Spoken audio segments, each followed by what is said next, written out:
Η ιστορία μας βυθίζεται στο σκοτεινό κόσμο του Μιχάλη, ενός ανθρώπου που κάποτε είχε τα πάντα, μια όμορφη οικογένεια και ένα πετυχημένο μπαρ. Σήμερα, τίποτα δεν θυμίζει εκείνες τις μέρες. Ο Μιχάλης είναι χωρισμένος εδώ και 3 ολόκληρα χρόνια από τη γυναίκα της ζωής του, τη Φιλιό. Ο λόγος της καταστροφής. Η δική του παθολογική αρρωστημένη ζήλια, σε συνδυασμό με έναν βαρύ εθισμό στο αλκοόλ που σταδιακά του έσβησε το μυαλό.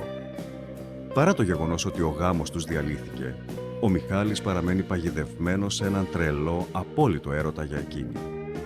Έναν έρωτα που για τον ίδιο δεν έσβησε ποτέ, αλλά αντίθετα μετατράπηκε σε μια επικίνδυνη αιμονή. Τα 2 τους παιδιά, ο Αργύρης και η Ελένη, ζουν πλέον μόνιμα με τη μητέρα τους. Προσπαθούν να φτιάξουν μια νέα καθημερινότητα, μακριά από τους καυγάδες του παρελθόντος. Οι σχέσεις τους με τον πατέρα τους παραμένουν ζωντανές, όμως η ισορροπία είναι εξαιρετικά λεπτή. Κάθε συνάντηση μαζί του κρύβει παγίδες. Οι συγκρούσεις ανάμεσα στα παιδιά και τον Μιχάλη είναι συχνές και έντονες, καθώς εκείνος αδυνατεί να δεχτεί την πραγματικότητα και να συμπεριφερθεί ως σωστός γονιός.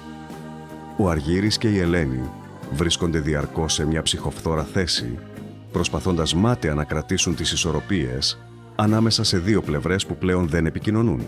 Μέσα στο θολωμένο από το ποτό και τη ζήλια μυαλό του Μιχάλη γεννιέται μια φρικτή πεποίθηση.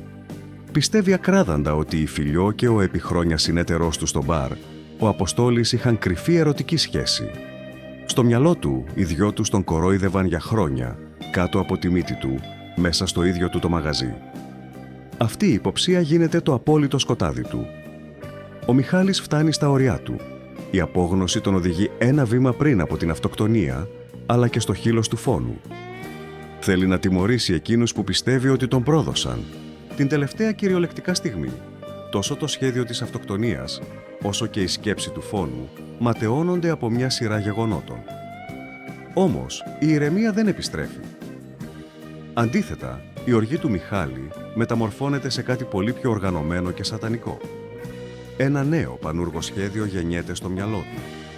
Δεν θέλει πια έναν απλό, γρήγορο θάνατο. Θέλει να τους δει να υποφέρουν αργά. Ξεκινά να οργανώνει μια εκδίκηση που ξεπερνά κάθε ανθρώπινο όριο. Μια τιμωρία που θα ισοπεδώσει τις ζωές όλων τους για πάντα.